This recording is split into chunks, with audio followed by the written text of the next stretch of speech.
Hello tout le monde, Sébastien Tatou en chair et en encre et aujourd'hui dans cette nouvelle vidéo du tatou artiste de la semaine, j'avais oublié ma tasse. Je vais vous parler d'un jeune tatoueur espagnol du nom de Cortés. Si, señorita, si, Ramos.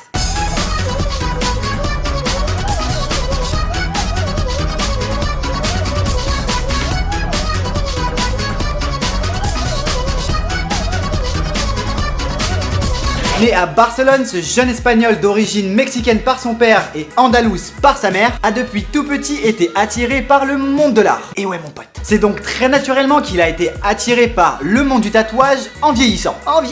Et plus particulièrement par un artiste du nom de Kourou. Kourou. Qui a été son premier tatoueur et ensuite tout naturellement son premier mentor. En mode Jedi comme avec vous, le Padawan. Et pour la petite anecdote, c'est ce mentor qui lui a offert sa première machine à tatouer. Et ça, c'est plutôt cool. Non ? Moi, je trouve qu'il a bien fait, hein. Étant très attiré par le monde du graffiti, le monde du tatouage est arrivé peu à peu dans sa vie. Et cela fait partie maintenant de sa vie quotidienne. Puisque c'est un tatoueur. Ça paraît logique. Une fois l'expérience emmagasinée avec tout ce qu'il a pu faire en Espagne, il a décidé de venir sur Paris grâce à un tatoueur du nom de Cockney, dont j'espère vous parler très prochainement. Parce que putain, il a du talent. Oh que oui. Et pour tout vous dire, Cockney travaille chez Henning Love, là où je me fais tatouer la majeure partie de mes petits tatous. Oh oui, monsieur. Et c'est notamment lui qui lui a conseillé d'aller travailler et emmagasiner de l'expérience dans les street shops de Paris, les street shops de tatouage pour vacanciers. Tu sais de quoi je parle. Et c'est grâce à ces différentes expériences que la voie du old school s'est tracée pour lui. Et ensuite, il est allé travailler pendant 1 an et demi dans un shop à Épinay, avant de travailler dans un shop du Mans, où il est actuellement, du nom de Gunna, ou Gunna. Et apparemment, c'est devenu une référence du old school dans cette belle ville du Mans.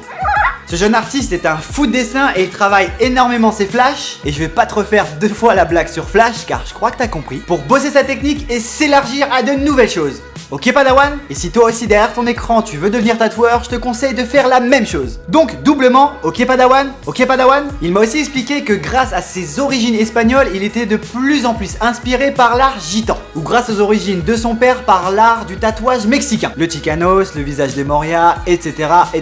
Ça je vous en parlerai dans une prochaine vidéo. Il aime aussi puiser ses ressources dans les anciennes civilisations. Et c'est avec cette dernière phrase que je vous propose, comme d'habitude, une sélection d'une dizaine de photos et je vous invite à les classer selon vos préférés juste dans les commentaires. Juste là. Merci à toi.